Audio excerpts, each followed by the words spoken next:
দর্শক, আপনাদের সবাইকে শুভেচ্ছা, আমন্ত্রণ। রাতের বাংলাদেশের শুরুতেই জানাবো শিরোনাম। স্মরণকালের ভয়াবহ বন্যায় ফেনী, নোয়াখালীতে প্রাণ বাঁচানোর আকুতি, তলিয়ে যাওয়া ঘরবাড়ি রেখে আশ্রয়ের খোঁজ, হিমশিম অবস্থা উদ্ধার কাজে। আমার বয়সে তো আমি আর কোনোদিন দেখিনি এইরকম ঘটনা। থাকার কোনো ব্যবস্থা নাই, খুব করুণ অবস্থা, বাড়িতে গলা পর্যন্ত পানি উঠে গেছে, পরিস্থিতি খুবই খারাপ। চট্টগ্রাম, কুমিল্লা, ব্রাহ্মণবাড়িয়াতেও বানভাসীদের চরম দুর্ভোগ। লাইন ডুবে যাওয়ায় বন্ধ রেল চলাচল, মহাসড়কেরও শেষ নেই দুর্গতির। রাস্তাঘাটের স্ট্রাকচার অনেক নষ্ট হয়ে গেছে, আমরা খুব অসহায় অবস্থা আছি। কয় নদীর পানি বৃদ্ধি পাওয়ার কারণে রেল চলাচল অবস্থা কর্তৃপক্ষের নির্দেশে বন্ধ আছে। জীবন রক্ষায় দুর্গত এলাকায় সমন্বিতভাবে কাজ করার নির্দেশ প্রধান উপদেষ্টার। উচ্চতার কারণে বাঁধ উপচে পানি এসেছে, ব্যাখ্যা ভারতীয় হাইকমিশনারের। সশস্ত্র বাহিনীর সাথে দুর্গতদের পাশে স্বেচ্ছাসেবীরা।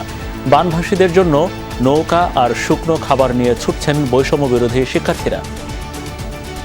আপনারা যদি আমাদেরকে এভাবে সংকটকালীন সময়ের মধ্যে আপনারা ইচ্ছাকৃতভাবে ঠেলে ফেলে দেন, সেটির প্রতি উত্তর বা সেটির যে পাল্টা ব্যবস্থা সেটিও কিন্তু বাংলাদেশ গ্রহণ করবে। গুলশান থেকে রাশেদ খান মেনন আটক। কাদের, কামাল, সালমান আর জয়ের পরামর্শে ভুল পথে হাঁটেন শেখ হাসিনা, বলছেন আওয়ামী লীগ নেতারা, দাবি ইন্ডিয়ান এক্সপ্রেসের। এছাড়াও রাতের বাংলাদেশে থাকছে বেক্সিমকো, বসুন্ধরা, ওরিয়ন সহ 5 শিল্প মালিকের অবৈধ সম্পদ এবং কর ফাঁকে খুঁজছে এনবিআর। সালমান, বিপু, পলকদের দুর্নীতি অনুসন্ধানে দুদক।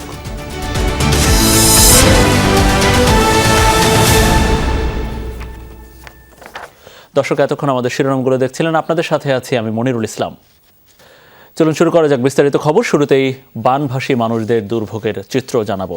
উজানের ঢল আর টানা বৃষ্টিতে অবনতি হয়েছে ফেনীর বন্যা পরিস্থিতির। বহু এলাকা বিদ্যুৎ বিচ্ছিন্ন, আটকা পড়া। অনেকের স্বজনরা আকুতি জানাচ্ছেন উদ্ধারের জন্য। কেউ কেউ নিজের ঘরবাড়ি রেখে আশ্রয় নিচ্ছেন দোতলা বাড়ির ছাদে। মোবাইল নেটওয়ার্ক ও ইন্টারনেট সেবা বিঘ্নিত হয়।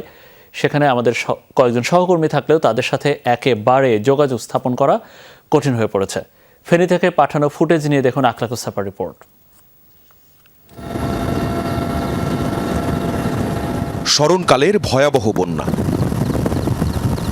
বুধবারই তলিয়েছে ফুলগাজী, পরশুরাম ও ছাগলনাইয়া উপজেলা। পৌর শহরও বন্যায় ডুবেছে বৃহস্পতিবার।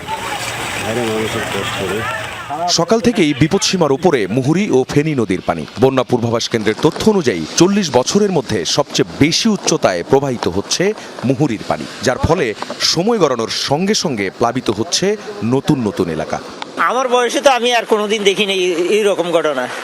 এখন আত্মীয় স্বজন যারা আছে টেকনিক্যালের পরে এইদিকে তো আমরা এদেরকে উদ্ধার করতে পারতেছি না, যাইতে পারতেছি না। গতকাল থেকে আমার পরিবারের সাথে কোনো যোগাযোগ করতে পারি না এখন পর্যন্ত। আমার বাড়ি হলো পরশুরামে। পানির তোরে ভেসে গেছে রাস্তা, বাঁধ ও সেতু, তলিয়েছে ফসলের মাঠ, পুকুরের মাছ। অবস্থা এতটাই বেহাল যে অনেক পরিবারের ঠাঁই হয়েছে দোতলা বাড়ির ছাদ। উদ্ধার তৎপরতায় বেগ পেতে হচ্ছে সেনাবাহিনী, নৌবাহিনী, বিমান বাহিনী, বিজিবি, ফায়ার সার্ভিস সহ বিভিন্ন রাজনৈতিক অরাজনৈতিক সংগঠনের স্বেচ্ছাসেবকদের। বন্যার মধ্যে বাচ্চাদেরকে নিয়ে এখন চিটাং ফাটাই দিতেছি, ওদেরকে থাকার কোনো ব্যবস্থা নাই, খুব করুণ অবস্থা, বাড়িতে ঘরের ভিতরে প্রায় কোমর পর্যন্ত পানি। ভোর রাত থেকে মানুষ প্রত্যেকটা ঘরে বন্দী হয়ে আছে। পানি উঠে গেছে বেশি রোডের হয়ে, এই গতি আমরা বাসা দিয়েছি, আমাকে সিমেন্ট নষ্ট না হয়। ফেনী শহরের অনেক বাড়ির নিচতলা এখন পানির নিচে, আশ্রয়ের জন্য ছুটছেন তারা। বন্যায় ক্ষতিগ্রস্তদের উদ্ধারে ব্যবস্থা করা হয়েছে অসংখ্য ইঞ্জিন চালিত নৌকা। তবুও হিমশিম খেতে হচ্ছে পরিস্থিতি সামাল দিতে।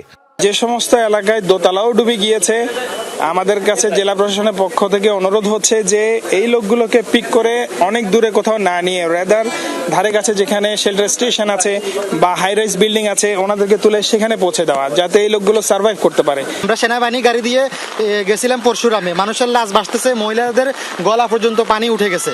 ফায়ার সার্ভিস জানায় বিকেল 4টা পর্যন্ত বন্যা দুর্গত এলাকায় আটকে পড়া 139 জন পুরুষ, 99 জন নারীকে উদ্ধার করা হয়েছে, যাদের মধ্যে 2 জন গর্ভবতী। 22 জন শিশুকেও উদ্ধার করতে পেরেছে ফায়ার ফাইটাররা। দেখা দিয়েছে খাবার ও বিশুদ্ধ পানির সংকট। আমাদের মারেনি, আমরা এতদিন পানির কারণে ঘরের ভিতরে ছিলাম, চকির উপরে ছিলাম, চকির উপরে থাকা অবস্থা এখন চকি টকিও ডুবে গেছে।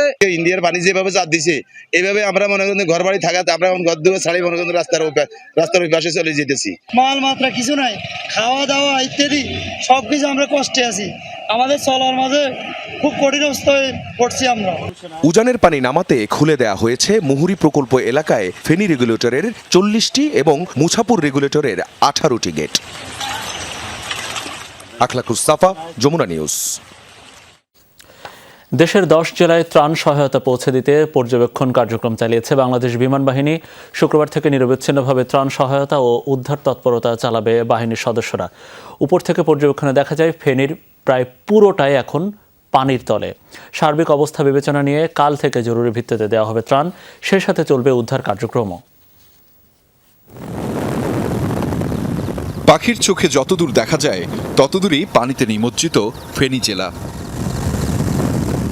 বন্যা কবলিত এলাকাগুলোতে ত্রাণ সহায়তা পৌঁছাতে ফেনীর বেশ কিছু এলাকায় পরিস্থিতি পর্যবেক্ষণ করে বাংলাদেশ বিমান বাহিনী। ওপর থেকে দেখা ছবিতে দেখা যায় ফেনী এলাকার সব কাঁচা পাকা বাড়িঘরই পানিতে ডুবে গেছে। নিজের থাকার শেষ জায়গাটুকু তো হারিয়েছেই, অবশিষ্ট নেই গবাদি পশু পাখির আশ্রয়ের স্থানও। ফুলগাজী এলাকার চিত্রও একই রকম। কয়েকটি উঁচু দালানে গাদাগাদি করে অবস্থান নিয়েছে স্থানীয়রা। সেখান থেকেই হাত নেড়ে জানান দিচ্ছেন তাদের অবস্থান। পরশুরামেও ভোগান্তি আর দুর্ভোগের চিত্র ভয়াবহ। পানির নিচেই বসত বাড়ি, পানিতে তলায়নি এমন কোনো জমির দেখাই মিলল না। দুর্গত এলাকাগুলোতে দ্রুত ত্রাণ সহায়তা পৌঁছে দিতেই এই পর্যবেক্ষণ কার্যক্রম বলে জানিয়েছে বিমান বাহিনী।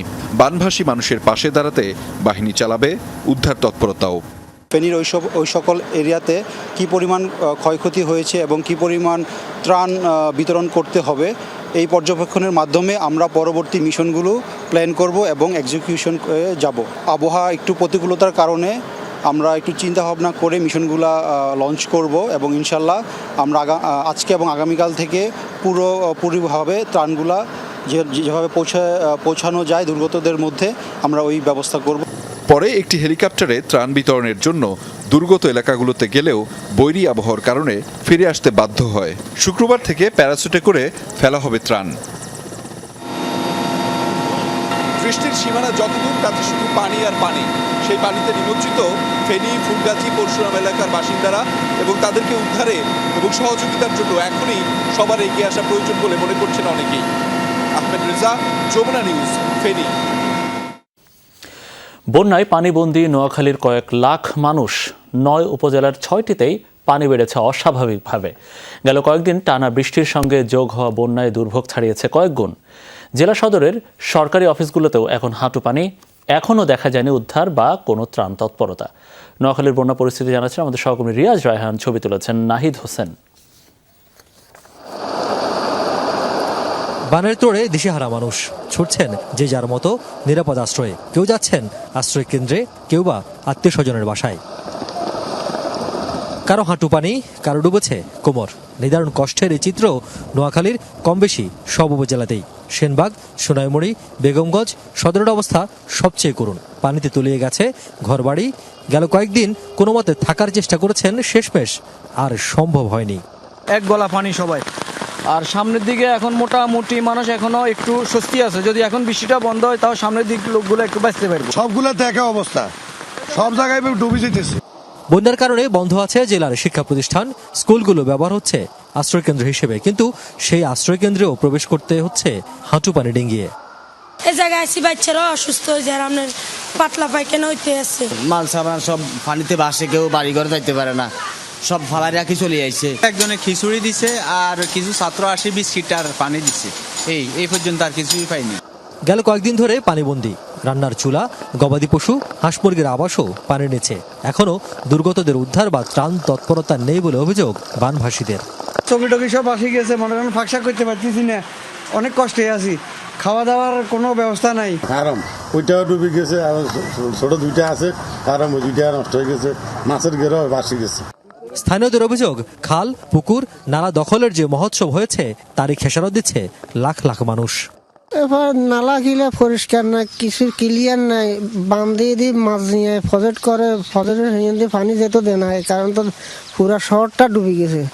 নিম্নাঞ্চল বা গ্রাম নয়, হাঁটু পানি উঠেছে জেলার মূল সড়কে। অন্তত 2 যুগেও এমন পানি দেখেননি বলে জানান বাসিন্দারা। নোয়াখালীতে আর এরকম পানি আমি দেখি নাই, এই পাশ দেখলাম আর কি। এর আগেও হয়েছে কিন্তু এত বেশি হয় নাই। বাড়িঘর থুই চলি আইয়ের বাচ্চা কাচ্চা লই অনেক কষ্টে আছে। 1 সপ্তাহ বেশি আছে এখানে, সামনের দিকে কি অবস্থা জানি না। দুর্গত এলাকায় দ্রুত খাবার, ওষুধ, পানি বিশুদ্ধকরণ ট্যাবলেট সরবরাহ জরুরি। প্রচণ্ড বৃষ্টির মধ্যে সকাল 7টা বাজে এই এলাকাটিতে যে পরিমাণ পানি ছিল, সারাদিনে খুব একটা বৃষ্টি হয়নি, তবুও বিকেল 4টা নাগাদ এখানকার পানি বেড়েছে অন্তত 2 থেকে 3 ইঞ্চি। তার মানে প্রতি ঘন্টায় ঘন্টায় বাড়ছে পানি। যদি এইভাবে চলতে থাকে তাহলে খুব অল্প সময়ের মধ্যে মানবিক বিপর্যয়ে পড়বে নোয়াখালীর 6টি উপজেলার কয়েক লাখ মানুষ।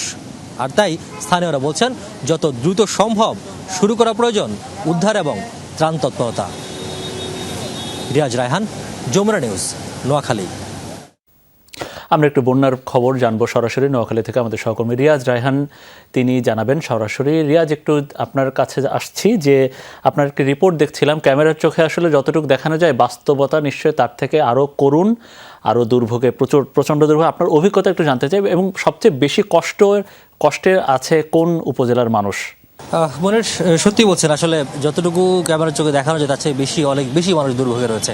কারণ নোয়াখালীতে বলা হয় যে গেল প্রায় 3 যুগেও এই ধরনের পানি মানুষ দেখেনি। বিশেষ করে আমি এখন যে রাস্তায় দাঁড়িয়ে আছি, এটি সদরের একেবারেই, আপনি নিশ্চয়ই এসেছেন নোয়াখালীতে, নোয়াখালী জেলা শহরের একেবারে প্রধান সড়ক, সেই প্রধান সড়কে এখন হাঁটু পানি। তো তাহলে বুঝতে পারছে যে আমরা সারাদিন দুর্গত এলাকায় ছিলাম, বিভিন্ন প্রত্যন্ত অঞ্চলে দেখিয়েছি মানুষ কীভাবে দুর্ভোগে রয়েছে।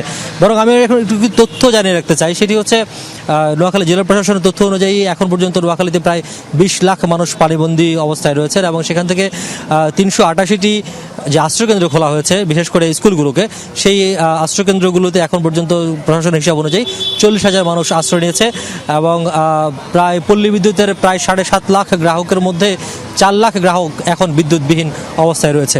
তো যদিও বিভিন্ন সংস্থার পক্ষ থেকে বলা হচ্ছে তাদেরকে বেশ কয়েক মেট্রিক টন বা 4 মেট্রিক টনের মতো চাল বিতরণ করা হয়েছে, বা বিভিন্ন খাবার বিশুদ্ধকরণ, পানি বিশুদ্ধকরণ ট্যাবলেট সহ নানা ধরনের উপকরণ দেওয়া হয়েছে। কিন্তু আমরা প্রত্যন্ত অঞ্চলগুলোতে গিয়ে যেসব চিত্র দেখেছি, সচিত্র বা স্বচ্ছকে দেখেছি, সেখানে মানুষ আসলে বলছেন কোনো ধরনের সহযোগিতা এখন পর্যন্ত পাননি। সেভাবে উদ্ধারকারী কোনো দল তারা যাননি, বা তাদেরকে সেখান থেকে উদ্ধার করে আশ্রয়কেন্দ্রে নিয়ে আসা অথবা তাদের জন্য ত্রাণ সহযোগিতা যে বিষয়টি, সেটি এখন একেবারেই অনুপস্থিত ছিল জেলা সদরের বাইরে। যে অনেক ধন্যবাদ আপনাকে রিয়াজ রায়হান, আপনিও সাবধানে থাকবেন নিশ্চয়ই। রিয়াজ রায়হান জানাচ্ছিলেন নোয়াখালী থেকে। আমরা একটু এবার যাচ্ছি সরাসরি ফেনীতে, আমাদের সহকর্মী আরিফুর রহমান আপনার কাছে আসছে। আরিফ, বলা হচ্ছে নোয়াখালী থেকে সবচেয়ে আরও বেশি বাজে অবস্থা, দুর্ভোগের অবস্থা হচ্ছে আপনার এলাকায় ফেনীতে। কি কি প্রয়োজন, কোন কোন এলাকায় কি প্রয়োজন, আপনার অভিজ্ঞতা একটু জানতে চাই। মনির, আমি আছি এই মুহূর্তে ঢাকা চট্টগ্রাম মহাসড়কের ফেনীর মহিপাল অংশে।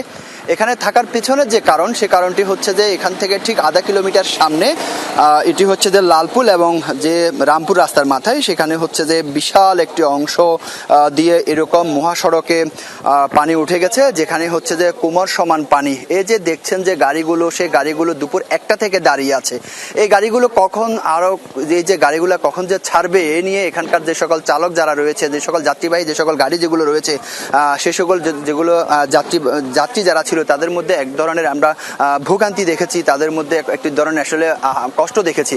এর বাইরে আমি যদি বলি ফেনী শহরের কথা, যদি বলি ফেনী শহরের যে সকল উঁচু জায়গা যেটিকে আমরা বলে থাকি যে ট্রাং রোড, সেই ট্রাং রোডে কিন্তু এখন ক্ষিপ্র গতিতে পানি ঢুকছে, এবং কি শহরের যে ভিতরে বাজার যেগুলো রয়েছে, সে সকল ভিতরে বাজারগুলো পানি ঢুকে গেছে। কোটি কোটি টাকার মালামাল আসলে নষ্ট হয়ে গেছে। মানুষজন আসলে যে নিচতলা যে সকল বাসিন্দা যারা রয়েছে, তারাও কিন্তু সেখানে কষ্টে রয়েছে। তো মনির, এ ছিল আমার কাছে এখানকার সর্বশেষ। আসলে অনেক দুর্ভোগ, এই দুর্দশার চিত্র আসলে দেখা যায় না। অনেক ধন্যবাদ আরিফ। আমরা ফেনী থেকে জানছিলাম বন্যার পরিস্থিতি, আমরা সরাসরি জানলাম। দেশের বন্যা পরিস্থিতিতে মানুষের জীবন রক্ষা করায় সর্বোচ্চ প্রাধান্য দেওয়া হবে, এজন্য সব মন্ত্রণালয়, বাহিনী সহ সংশ্লিষ্টদের সমন্বিতভাবে কাজ করার নির্দেশ দিয়েছেন প্রধান উপদেষ্টা ডক্টর মোহাম্মদ ইউনূস। আজ অন্তর্বর্তী সরকারের উপদেষ্টাদের বৈঠকে ভারতের সমালোচনা করেন উপদেষ্টা নাহিদ ইসলাম। বলেন, আগাম সতর্কতা না দিয়ে বাঁধ খুলে দিয়ে অমানবিক আচরণ করেছে দেশটি। এ সময় দুর্যোগকালে আন্দোলনরতদের ধৈর্য ধরার আহ্বান জানান উপদেষ্টা আসিফ মাহমুদ। বৃহস্পতিবার সকালে রাষ্ট্রীয় অতিথি ভবন যমুনায় বসে অন্তর্বর্তী সরকারের উপদেষ্টা পরিষদের বৈঠক। প্রধান উপদেষ্টা ডক্টর মোহাম্মদ ইউনূসের সভাপতিত্বে অনুষ্ঠিত বৈঠকে মূলত গুরুত্ব পায় দেশের ভয়াবহ বন্যা পরিস্থিতি। প্রধান উপদেষ্টা সার্বিক পরিস্থিতি মোকাবেলায় মন্ত্রণালয়ের সাথে বিভিন্ন বাহিনী ও বিভাগকে সমন্বয় করে কাজ করার নির্দেশ দেন। তবে উদ্ধার তৎপরতা ও ত্রাণ কার্যক্রম তদারকি করবেন উপদেষ্টারা। আমাদের মধ্যে একটা সমন্বয় আনতে হবে, যেমন ত্রাণ, পানি, কৃষি, মৎস্য, এই সমন্বয়ের ব্যাপারটা নিয়ে আমাদের সর্বোচ্চ আলোচনা করা হয়েছে, আমাদের অনেক আলোচনা করা হয়েছে। যতক্ষণ পর্যন্ত বন্যা উপভূত সকল মানুষের ক্ষয়ক্ষতি ঠিক করে নিরূপণ করা না হবে এবং যতক্ষণ পর্যন্ত এটার পুনর্বাসনের পূর্ণ ব্যবস্থা না করা হবে, এটা সবসময় আমাদের নজরদারিতে থাকবে। আগাম সতর্কতা না দিয়ে ভারতে বাঁধ খুলে দেয় বন্যা পরিস্থিতি ভয়াবহ হয়েছে বলে মনে করেন সরকারের উপদেষ্টারা। কোনো ধরনের আগাম সতর্কতা এবং প্রস্তুতি নেবার সুযোগ না দিয়ে এই যে বাঁধ খুলে দেওয়া হয়েছে, এটির মাধ্যমে ভারত অমানবিকতার পরিচয় দিয়েছে এবং বাংলাদেশের সাথে অসহযোগিতা করছে। আমরা আহ্বান করব, আমরা আশা করব যে দ্রুত সময়ের মধ্যে ভারত বাংলাদেশের জনগণ বিরোধী এ ধরনের নীতি থেকে সরে আসবে। দুর্যোগকালীন এ সময়ে সবাইকে ধৈর্য ধরা এবং বিত্তবানদের সহযোগিতার আহ্বান জানানো হয় সরকারের পক্ষ থেকে। এই দুর্যোগপূর্ণ মুহূর্তে দেশের সকল পক্ষকে ঠিক যেভাবে আমরা গণঅভ্যুত্থানে একটি জাতীয় ঐক্য গড়ে উঠেছিল, সেই জাতীয় ঐক্যের আহ্বান আমরা সরকারের পক্ষ থেকে করছি। সকল পক্ষকে এগিয়ে আসতে হবে। উপদেষ্টা পরিষদের বৈঠকে বেশ কিছু গুরুত্বপূর্ণ সিদ্ধান্ত নেওয়া হয়। বিভিন্ন সময় গুমের ঘটনা তদন্তে কমিশন গঠন, বৈষম্য বিরোধী আন্দোলনে আহতদের চিকিৎসায় তহবিল সংগ্রহে ফাউন্ডেশন গঠন, ভবিষ্যতে কোনো স্থাপনা নির্মাণে নামকরণ নিয়ে নীতিমালা প্রণয়নের বিষয়েও সিদ্ধান্ত হয় সভায়। যারা বিভিন্ন সময়ে গুম হয়েছে, সেই গুমের কারণ কি, কারা তার জন্য দায়ী, সেই জিনিসগুলো তদন্ত করে দেখবে। এই কমিশনটা হওয়ার ব্যাপারে আজকে একটা নীতিগত সিদ্ধান্ত হয়েছে। ছাত্র জনতার গণ অভ্যুত্থানে সবাই যেভাবে মাঠে ছিলেন, সেভাবে বর্তমান বন্যা পরিস্থিতি মোকাবেলায় এগিয়ে আসতে দেশবাসীর প্রতি আহ্বান জানান উপদেষ্টারা। উপদেষ্টা পরিষদের বৈঠকের পরেই প্রধান উপদেষ্টার সাথে বৈঠক করেন 3 বাহিনী প্রধান। তাওহিদ মিথুন, যমুনা নিউজ, ঢাকা। উচ্চতা বেড়ে যাওয়ার কারণে স্বয়ংক্রিয়ভাবে বাংলাদেশের দিকে পানি এসেছে বলে প্রধান উপদেষ্টা ডক্টর মোহাম্মদ ইউনূসকে জানিয়েছেন ভারতীয় হাইকমিশনার প্রণয় কুমার ভার্মা। বিকেলে প্রধান উপদেষ্টার সাথে সৌজন্য সাক্ষাতে তিনি বলেছেন, এমন বন্যা 2 দেশের জন্যই ক্ষতিকর। এ সময় 2 দেশে প্রবাহিত নদীর পানির ন্যায্য বন্টনের বিষয়ে গুরুত্ব আরোপ করেন প্রধান উপদেষ্টা ডক্টর ইউনূস। অন্তর্বর্তীকালীন সরকারের প্রধান উপদেষ্টা ডক্টর মোহাম্মদ ইউনূসের দায়িত্ব গ্রহণের পর বৃহস্পতিবার বিকেলে প্রথমবারের মতো তার সাথে সৌজন্য সাক্ষাৎ করতে আসেন ভারতীয় হাইকমিশনার প্রণয় কুমার ভার্মা। প্রায় 1 ঘণ্টাব্যাপী এই সৌজন্য সাক্ষাতে উঠে আসে নানা বিষয়। 2 দেশের যৌথ নদীর পানির ন্যায্য হিস্সা বন্টনের উপর গুরুত্ব আরোপ করেন প্রধান উপদেষ্টা। বাংলাদেশের সাথে সম্পর্ক ভারত আরও জোরদার করতে চায় বলে জানান প্রণয় ভার্মা। এই বৈঠক শেষে ব্রিফ করেন প্রধান উপদেষ্টার প্রেস সচিব শফিকুল আলম। ওনার বক্তব্য ব্রিফিংয়ে প্রেস সচিব বলেন, ত্রিপুরার বন্যা ও অতিবৃষ্টি 2 দেশের জন্যই ক্ষতির কারণ হচ্ছে বলে ডক্টর ইউনূসকে জানিয়েছেন ভারতীয় হাইকমিশনার। ওইখানেও প্রায় 50,000 মতো লোক ডিসপ্লেস হয়েছে। অ্যান্ড উনি বলেছেন, it has created havoc on both sides, both India and Bangladesh. ত্রিপুরায় আপনারা জানেন যে বৃষ্টি হয়েছে, সেটার কথা এসছে। উনি বলেছেন যে বাঁধের কথা আসছে, এটা থেকে অটোমেটিক রিলিজটা হয়েছে। এত পানির উচ্চতা, এত পানি, তো ফলে এটার থেকে পানি অটোমেটিক রিলিজ হয়েছে। সামাজিক যোগাযোগ মাধ্যমে কিছু পোস্টের কারণে বাংলাদেশে অবস্থিত ভারতীয় স্থাপনার ব্যাপারেও নিজ দেশের উদ্বেগের কথা জানান প্রণয় ভার্মা। ওনারা খুবই কনসার্ন অ্যাবাউট সিকিউরিটি, বাংলাদেশে ইন্ডিয়ান এম্বাসি এবং ইন্ডিয়ান যে এম্বাসির যে এস্টাবলিশমেন্টের নিয়ে। আপনারা জানেন যে সোশ্যাল মিডিয়াতে কিছু পোস্ট হচ্ছে যেটা দুঃখজনক। বন্যা বিষয়ে কোনো দুঃখ প্রকাশ করে নাই, please don't take it otherwise. ওনারা কনসার্ন করছে, আবার আমি বলি, he express concern over security. গত 1 বছরে বাংলাদেশ থেকে 16 লাখ মানুষ ভারত ভ্রমণ করেছে, যা বিশ্বে সর্বোচ্চ। এই সম্পর্ক আরও জোরদার করতে ভারতের ইচ্ছার কথা প্রধান উপদেষ্টার কাছে তুলে ধরেন হাই কমিশনার। বিশ্বের মধ্যে কোনো দেশের this is the largest visa operation. Bhaskar Bhaduri, Jamuna news, Dhaka. টানা বৃষ্টি আর উজানের ঢলে ভয়াবহ বন্যা ও জলাবদ্ধতার কবলে দেশের বিভিন্ন জেলা। বাসাবাড়ি, দোকানপাট তলিয়েছে পানির নিচে, রাস্তাঘাট জলমগ্ন থাকায় ব্যাহত হচ্ছে যান চলাচল। প্রকট হয়ে উঠেছে বিশুদ্ধ পানি ও শুকনো খাবারের সংকট। পরিস্থিতি মোকাবেলায় খোলা হয়েছে আশ্রয়কেন্দ্র। ভারী বৃষ্টি, পাহাড়ি ঢল, সাথে যুক্ত হয়েছে জোয়ারের পানি। টানা চতুর্থ দিনের মতো তলিয়েছে বন্দরনগরী চট্টগ্রাম। নগরীর বেশিরভাগ এলাকা পানির নিচে। বিভিন্ন সড়ক ডুবে থাকায় ব্যাহত হচ্ছে যান চলাচল। প্রয়োজনে যারা ঘর থেকে বেরিয়েছেন তাদের পোহাতে হচ্ছে চরম ভোগান্তি। বাসাবাড়ি, দোকানপাটেও ঢুকেছে পানি। এত পরিমাণ পানি, হাঁটতে কষ্ট হচ্ছে স্যার। কোথায় নালা আছে কি আছে জানি তো না, একটা বিপদ ঘটতেই পারে। তো গত বছরে দেখছি এরকম পানি, সেম এবছর, তো এদিকে কেউ নজর দেয় নাই। জেলার 16টি উপজেলার নিম্নাঞ্চলও প্লাবিত হয়েছে। নিরাপদ আশ্রয়ের খোঁজে বানভাসী মানুষ।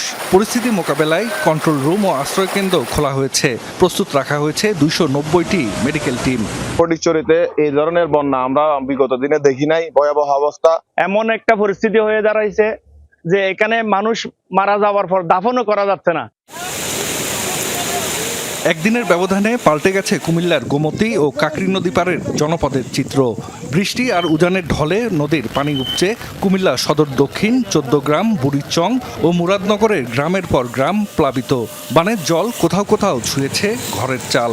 দুর্গত এলাকায় দেখা দিয়েছে খাদ্য ও বিশুদ্ধ পানির সংকট। ম্যাক্সিমাম লোকদের ঘরে পানি উঠছে এবং মানুষের ঘরবাড়ি কিছুটা নষ্ট হয়েছে। এভাবে পানি আমার হচ্ছে বর্ষা আমি দেখিনি। এই পানি এইভাবে চলতে আসছে না। বানের জলে ভাসছে ব্রাহ্মণবাড়িয়ার আখাউড়া। হাওড়া নদীর একাধিক জায়গায় বাঁধ ভেঙে পানি ঢুকছে লোকালয়ে। আখাউড়া স্থলবন্দরে বন্ধ রয়েছে আমদানি রফতানি কার্যক্রম। এছাড়া ইমিগ্রেশন চেকপোস্ট দিয়ে পাসপোর্টধারী যাত্রী পারাপারও বন্ধ আছে। মৌলভীবাজারে মনু ও ধলাই নদের পানি বিপদসীমার ওপর দিয়ে প্রবাহিত হচ্ছে। কমলগঞ্জ ও রাজনগর উপজেলার বন্যা প্রতিরক্ষা বাঁধ ভেঙে পানি প্রবেশ করেছে লোকালয়ে। পানিবন্দী লাখো মানুষ। দুদিন ধরে চুলা জ্বলছে না অনেক বাসাবাড়িতে। এদিকে হবিগঞ্জ সদরে খোয়াই নদীর বাঁধ উপচে পানি ঢুকছে লোকালয়ে। পানিতে তলিয়ে গেছে লক্ষ্মীপুর শহরসহ 5 উপজেলার নিম্নাঞ্চলের বিস্তীর্ণ এলাকা। পানিবন্দী প্রায় 4.5 লাখ মানুষ। বাসাবাড়িতে থাকতে না পেরে অনেকেই আশ্রয় নিয়েছে আত্মীয় স্বজনের বাড়িতে। জেলায় খোলা হয়েছে আশ্রয় কেন্দ্র।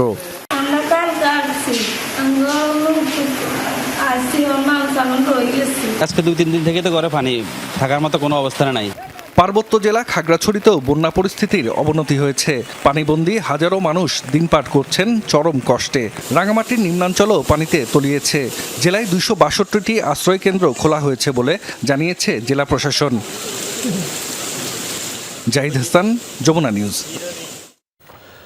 উজানের ঢলের পানি এখন ঢাকা চট্টগ্রাম মহাসড়কে ডুবেছে। ফেনী, কুমিল্লার বিভিন্ন পয়েন্ট। এতে ব্যাহত যানবাহন চলাচল, দেখা দিয়েছে যানজট। বিভিন্ন স্থানে রেলপথ ক্ষতিগ্রস্ত হয়। ঢাকার সাথে সিলেট, চট্টগ্রামের ট্রেন চলাচলও বন্ধ রয়েছে। এতে বিপাকে অসংখ্য যাত্রী।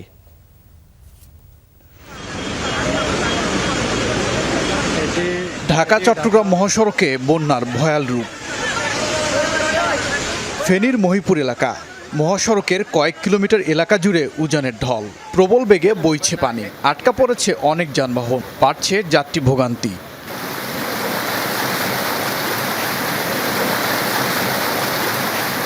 কুমিল্লার 14 গ্রামে ঢাকা চট্টগ্রাম মহাসড়কের মিয়াবাজার এলাকা। চলে এসেছে উজানের পানি। ডুবেছে কয়েক কিলোমিটার পথ। দুপ্রান্তে আটকা অসংখ্য যানবাহন। দেখা দিয়েছে দীর্ঘ যানজট। রাস্তাঘাটের স্ট্রাকচার অনেক নষ্ট হয়ে গেছে। আমরা খুব অসহায় অবস্থা আছি।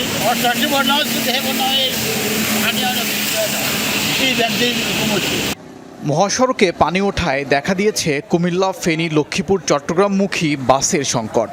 রাজধানীর সায়েদাবাদ, সাইনবোর্ড, কাঁচপুর সহ বিভিন্ন টার্মিনালে যাত্রীদের দীর্ঘ অপেক্ষা, ভোগান্তি। ফেনী পর্যন্ত পানি আছে এবং কি এখানে যে যাত্রী অবস্থা, গাড়িও কম ছাড়তেছে, যাত্রীর চাপ বাইরে গেছে। বন্যার কারণে তো গাড়ি আসতেও পারে না, যেতেও পারে না। গাড়িগুলো বন্ধ, কাউন্টার গাড়িগুলো আর কি। এখন যে যার মতো করে যাচ্ছে। পানি উঠেছে বিভিন্ন স্থানের রেল লাইনে। হবিগঞ্জের শায়েস্তাগঞ্জে ঝুঁকিপূর্ণ হয়ে পড়েছে রেল ব্রিজ। রেলের যে গাটারে পানি বাড়ি গায়ে আমাদের লাইনের বিভিন্ন সমস্যা দেখা দিতে পারে। বয় নদীর পানি বৃদ্ধি পাওয়ার কারণে রেল চলাচল অবস্থা কর্তৃপক্ষের নির্দেশে বন্ধ আছে। এমন পরিস্থিতিতে ট্রেন যাত্রায় দেখা দিয়েছে দুর্ঘটনার শঙ্কা। তাই রাজধানীর সাথে সিলেট ও চট্টগ্রামের ট্রেন চলাচল বন্ধ রয়েছে। চলছে না সিলেট চট্টগ্রাম রুটের ট্রেনও। স্টেশনে গিয়ে ভোগান্তিতে পড়েন যাত্রীরা। আমি চিটাং যেতে চেয়েছিলাম, আমার পারিবারিক একটা প্রোগ্রাম ছিল, সেজন্য আর কি। এখন ট্রেন নাকি ছাড়বে না। ট্রেনগুলো তো বাতিল করছে আর কি, এই জন্য আর কি দুর্ভোগে পড়ছি আর কি। ইন্ডিয়া যদি এই কাজটা না করতো, এতগুলো পানি যদি তারা ছেড়ে না দিত, আজকে আমার দেশের রেল এভাবে অচল হতো না। টিকিট ইতিমধ্যে ক্রয় করেছেন, তাদেরকে অনলাইনে টিকিট অনলাইনে রিফান্ড করার জন্য, আর কাউন্টারের টিকিটগুলো কাউন্টারে এসে টিকিট জমা দিয়ে টাকা নেওয়ার জন্য, সমপরিমাণ টাকা নেওয়ার জন্য আমরা অনুরোধ করেছি। তলিয়েছে বিভিন্ন জায়গার ফেরিঘাট। চট্টগ্রামের কালুরঘাটে বন্ধ ফেরি চলাচল। ওবায়দুর রহমান, যমুনা নিউজ। সন্দেহভাজন ব্যক্তি ও প্রতিষ্ঠানের অবৈধ সম্পদ অর্জন ও কর ফাঁকি নিয়ে অনুসন্ধান শুরু করেছে এনবিআরের সেন্ট্রাল ইন্টেলিজেন্স সেল সিআইসি। তদন্ত শুরু হয়েছে বেক্সিমকো গ্রুপের কর্ণধার সালমান এফ রহমান, নাসা গ্রুপের চেয়ারম্যান নজরুল ইসলাম মজুমদার, সামিট গ্রুপের চেয়ারম্যান আব্দুল আজিজ খান, বসুন্ধরা গ্রুপের চেয়ারম্যান আহমেদ আকবর সোবাহান ও ওরিয়ন গ্রুপের চেয়ারম্যান ওবায়দুল করিম এবং তাদের সাথে সংশ্লিষ্টদের। ব্যাংক হিসেবের তথ্য চেয়ে বিভিন্ন ব্যাংকে চিঠি পাঠিয়েছে এনবিআরের সিআইসি। পাশাপাশি পুঁজিবাজারের বিনিয়োগের তথ্য পেতে যোগাযোগ শুরু করেছে এনবিআরের কেন্দ্রীয় গোয়েন্দা সেল। সঞ্চয় অধিদপ্তরকেও তাদের স্বার্থ সংশ্লিষ্ট তথ্য সরবরাহ করতে বলা হয়েছে। সাবেক প্রধানমন্ত্রীর বেসরকারি শিল্প বিনিয়োগ বিষয়ক উপদেষ্টা সালমান এফ রহমান সহ সাবেক 3 মন্ত্রী প্রতিমন্ত্রীর দুর্নীতির অনুসন্ধান করবে দুর্নীতি দমন কমিশন। সচিব জানিয়েছেন, অবৈধভাবে তারা বিপুল সম্পদের মালিক হয়েছেন, বিদেশে পাচার করেছেন কয়েক হাজার কোটি টাকা। দুদক রাজনৈতিক প্রভাবমুক্ত হয়ে কাজ করছে বলে দাবি সচিবের। দুদক আরও জানিয়েছে, সালমান বেসরকারি বিভিন্ন ব্যাংক থেকে 36,000 কোটি টাকা ঋণের মাধ্যমে তা আত্মসাৎ করে পাচার করেছেন। সাবেক পরিবেশ ও বনমন্ত্রী মোহাম্মদ শাহাবুদ্দিনের বিরুদ্ধে বিশ্বব্যাংকের অর্থায়নে পরিচালিত 1,500 কোটি টাকার সুফল প্রকল্প থেকে 10 ভাগ কমিশন নেয়ার তথ্য পাওয়া গেছে। এর সাথে জড়িত তার ছেলেও। সাবেক আইসিটি ও টেলিযোগাযোগ প্রতিমন্ত্রী জুনায়েদ আহমেদ পলকের বিরুদ্ধে বিভিন্ন অপ্রয়োজনীয় প্রকল্প গ্রহণ, অ্যাপ তৈরি সহ ঘুষ গ্রহণের অভিযোগ দীর্ঘদিনের। অন্যদিকে বিদ্যুৎ ও জ্বালানি খাতে সাবেক প্রতিমন্ত্রী নসরুল হামিদের সময় বিভিন্ন প্রকল্পে বড় ধরনের দুর্নীতি হয়েছে বলে জানিয়েছে দুর্নীতি দমন কমিশন। বৈষম্য বিরোধী ছাত্র আন্দোলনের পক্ষ থেকে 50টিরও বেশি বোট গেছে ফেনী আর নোয়াখালীতে। এছাড়া ঢাকা বিশ্ববিদ্যালয়ের টিএসসিতে বন্যার্তদের গণত্রাণ সংগ্রহ কার্যক্রম চলছে সার্বক্ষণিক। এরই মধ্যে অনেক মানুষের সাড়া পাওয়া গেছে। সমন্বয়করা জানিয়েছেন, পানিবন্দী মানুষের পাশে সামর্থ্যবানদের এগিয়ে আসার আহ্বান জানানো হয়েছে। বেসরকারি প্রতিষ্ঠানগুলোকেও এগিয়ে আসতে বলেছেন সমন্বয়ক হাসনাত আবদুল্লাহ। এ সময় ভারত সরকারকে উদ্দেশ্য করে সমন্বয়করা বলেছেন, ভারত যেমন আচরণ করবে আগামীতে বাংলাদেশও তাদের সাথে তেমন আচরণ করবে। ভারতের প্রত্যেকটি আচরণ, বর্তমানের আচরণ আমাদের ভবিষ্যতের ভারত বাংলাদেশের আচরণ নির্ধারণ করবে। সেই জায়গা থেকে আমরা ভারতকে বলতে চাই, আপনারা সহযোগিতামূলক সম্পর্ক রাখুন, প্রতিবেশী সুলভ সম্পর্ক রাখুন, এবং আপনারা যদি আমাদেরকে এভাবে সংকটকালীন সময়ের মধ্যে আপনারা ইচ্ছাকৃতভাবে ঠেলে ফেলে দেন, সেটির প্রতি উত্তর বা সেটির যেই পাল্টা ব্যবস্থা সেটিও কিন্তু বাংলাদেশ গ্রহণ করবে। বাংলাদেশের ওয়ার্কার্স পার্টির সভাপতি ও 14 দলের নেতা সাবেক মন্ত্রী রাশেদ খান মেননকে গ্রেফতার করেছে পুলিশ। বিকেলে তার বাসা থেকে আটক করা হয়েছে বলে নিশ্চিত করেছে দলটির কেন্দ্রীয় মিডিয়া বিভাগের আহ্বায়ক মোস্তফা আলমগীর রতন। ঢাকা মেট্রোপলিটন পুলিশ থেকে বলা হয়েছে, মেননকে গুলশান থেকে গ্রেফতার করা হয়েছে। রাজধানীর নিউ মার্কেট থানায় দায়ের করা হত্যা মামলায় তাকে গ্রেফতার দেখানো হয়েছে। আওয়ামী লীগ সরকারের সময়ে তিনি প্রথমে বেসরকারি বিমান পরিবহন ও পর্যটন মন্ত্রী এবং পরে সমাজ কল্যাণ মন্ত্রীর দায়িত্ব পালন করেছিলেন। বৈষম্য বিরোধী ছাত্র আন্দোলনের কর্মসূচি চলাকালে আইনশৃঙ্খলা রক্ষাকারী বাহিনীর সঙ্গে বিক্ষোভকারীদের সংঘর্ষে নিহতের ঘটনায় সম্প্রতি কয়েকটি মামলায় মেননকে আসামি করা হয়েছে। 4 ব্যক্তির পরামর্শে আন্দোলনরত ছাত্র নেতাদের তুলে নিতে নিরাপত্তা বাহিনীকে নির্দেশ দেন শেখ হাসিনা। তারা হলেন সজীব ওয়াজেদ জয়, ওবায়দুল কাদের, আসাদুজ্জামান খান ও সালমান এফ রহমান। আত্মগোপনে থাকা আওয়ামী লীগের সিনিয়র নেতারা এমনটাই জানিয়েছে বলে দাবি ভারতীয় গণমাধ্যম ইন্ডিয়ান এক্সপ্রেসের। এই 4 জনের প্রভাবে বাকি নেতাদের কথা শুনতেন না শেখ হাসিনা। দেশ ছেড়ে পালানোয় দলের সভাপতির প্রতিও ক্ষোভ এবং হতাশা জানিয়েছে আওয়ামী লীগের নেতারা। ছাত্র জনতার গণ অভ্যুত্থানের মুখে ৫ আগস্ট দেশ ছেড়ে পালিয়ে ভারতে আশ্রয় নেন শেখ হাসিনা। এরপর থেকে আত্মগোপনে দলটির বিভিন্ন পর্যায়ের নেতারা। আত্মগোপনে রয়েছেন এমন সিনিয়র কয়েকজন আওয়ামী লীগ নেতার সাক্ষাৎকার নিয়েছে ভারতীয় গণমাধ্যম ইন্ডিয়ান এক্সপ্রেস, যাতে উঠে এসেছে চাঞ্চল্যকর নানা তথ্য। নিরাপত্তার কারণে অবশ্য এসব নেতার পরিচয় প্রকাশ করা হয়নি। ইন্ডিয়ান এক্সপ্রেস জানায়, সরকার পতন এবং শেখ হাসিনা পালানোর মতো পরিস্থিতি তৈরির জন্য 4 জনকে দায়ী করেন আওয়ামী লীগ নেতারা। তারা হলেন শেখ হাসিনার ছেলে সজীব ওয়াজেদ জয়, সাবেক শিল্প ও বিনিয়োগ উপদেষ্টা সালমান এফ রহমান, আওয়ামী লীগের সাধারণ সম্পাদক ওবায়দুল কাদের এবং সাবেক স্বরাষ্ট্রমন্ত্রী আসাদুজ্জামান খান। ভারতীয় গণমাধ্যমকে আত্মগোপনে থাকা আওয়ামী লীগ নেতারা জানান, এই 4 নেতার ওপর অন্ধবিশ্বাস ছিল শেখ হাসিনার। তাদের কারণেই অন্য কারো পরামর্শ নিতেন না। জুলাইয়ের শুরুতেই আন্দোলনরত শিক্ষার্থীদের সাথে আলোচনায় বসার পরামর্শ প্রত্যাখ্যান করেন শেখ হাসিনা। উল্টোই 4 জনের পরামর্শেই ছাত্রনেতাদের তুলে নিয়ে ভয়ভীতি দেখানোর নির্দেশ দেন সাবেক প্রধানমন্ত্রী। শেখ হাসিনা নাই, শেখ হাসিনা চলে গেছে, শেখ হাসিনা পালায় না। শেখ হাসিনা দেশ ছেড়ে চলে যাওয়ায় ব্যাপক প্রতিক্রিয়া দেখা দিয়েছে দলে। হতাশার পাশাপাশি ক্ষুব্ধ নেতাকর্মীরা। নেতারা ইন্ডিয়ান এক্সপ্রেসকে বলেন, দলের সভাপতি নেতাকর্মীদের পরিত্যাগ করেছেন। রিপোর্টে বলা হয়, 24-এর নির্বাচনে জয়ের পর আরও একগুঁয়ে ও জেদি হয়ে ওঠেন শেখ হাসিনা। নির্বাচনে বিএনপিকে আনতে ভোটের বছর খানেক আগেই বিএনপির সাথে যোগাযোগ করেন আওয়ামী লীগের কিছু নেতা, কিন্তু তাদের নির্বাচনে আনার পরিকল্পনায় সাড়া দেননি শেখ হাসিনা। এই যে উন্নয়ন আমরা করেছি, তারপরে যদি বাংলাদেশের মানুষ আমার পরিবারের সাথে এরকম করে, তাহলে আমাদের আর কিছু বলার আর করার নেই। জয়ের বিবৃতিতেও ক্ষুব্ধ নেতারা। তাদের মতে, শেখ হাসিনা দেশ ছেড়ে পালানোর পর তার ছেলে জয়ের এত কথা বলা উচিত হয়নি। পরিবারকে হত্যা করা হয়, যেটা একটা মিউজিয়াম ছিল। মীর মুশফিকা হাসান, যমুনা নিউজ। আমাদের নেতা গণ অভ্যুত্থানে যারা শহীদ হয়েছেন তাদের পূর্ণাঙ্গ তালিকা তৈরির কাজ শুরু হয়েছে বলে জানিয়েছে বৈষম্য বিরোধী ছাত্র আন্দোলন। সন্ধ্যায় ঢাকা বিশ্ববিদ্যালয়ের টিএসসিতে এক সংবাদ সম্মেলনে এ কথা জানানো হয়। বক্তারা বলেন, হতাহতদের পূর্ণাঙ্গ তালিকা প্রণয়নের জন্য স্বাস্থ্য অধিদপ্তরের পরিচালক ডক্টর মিজানুর রহমানের সঙ্গে সাক্ষাৎ করেছে এ সংক্রান্ত উপকমিটির সদস্যরা। ব্রিফিংয়ে জানানো হয়, হতাহতদের তালিকা করতে একটি ওয়েবসাইট নির্মাণ করা হচ্ছে। এর মাধ্যমে হাসপাতালগুলো তথ্য আপলোড করতে পারবে।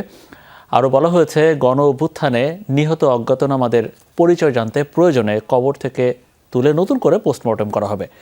এ পর্যন্ত 495 জন নিহতের পরিচয় নিশ্চিত করে স্বাস্থ্য মন্ত্রণালয়ে তথ্য পাঠানো হয়েছে। আসলেই যারা মিসিং, তিনি আসলেই মারা গেছেন কিনা, এই আইনগতভাবে তার বৈধতার জন্য আমরা প্রয়োজনে ফের কবর থেকে তুলে ডিএনএ স্যাম্পল কালেক্ট করা এবং ভেরিফাই করা, এই বিষয়টি আমাদেরকে প্রস্তাব করা হয়েছে। প্রয়োজনে এই ক্ষেত্রে আমাদেরকে প্রশাসন সার্বিক সহযোগিতা করবে। এখন পর্যন্ত মন্ত্রণালয়ের কাছে 495 জনের শহীদের লিস্ট তাদের কাছে পৌঁছেছে, যেটি ভেরিফাইড। ফেনীর ফুলগাজীতে আটকা পড়ে আছে অনেকগুলো পরিবার। নৌকা থাকার পরও পর্যাপ্ত আলোর ব্যবস্থা না থাকায় ফুলগাজীতে উদ্ধারে যেতে পারছে না উদ্ধারকারীরা। প্রাণ বাঁচানোর আকুতি আটকে পড়া পরিবারগুলোর অসহায়ত্বের কথা জানিয়েছেন পরিবারের এক সদস্য। সেনাবাহিনী এখন যেতেও দিচ্ছে না, সবাই বোট নিয়ে আসছে কিন্তু কারো কাছে লাইট নাই। আর ওইদিকে স্রোতের টান, সেনাবাহিনী এখন সব নৌকা যাইতেও দিচ্ছে না। সেনাবাহিনী শুধু সেনাবাহিনীর নৌকায় যাচ্ছে। ফেনীতে যে কোনো টাইমে আমি যোগাযোগ বিচ্ছিন্ন হয়ে যেতে পারি। বাড়িতে আমার যোগাযোগ করা যাচ্ছে না, যে কারণে আমি ওদের বলতে পারতেছি না যে তোমরা ছাদের মধ্যে একটা লাল পতাকা লাগায় রাখো। দর্শক, এই ছিল আমাদের রাতের বাংলাদেশের আয়োজনে। এতক্ষণ আমাদের সাথে থাকার জন্য আপনাদের সবাইকে অনেক অনেক ধন্যবাদ।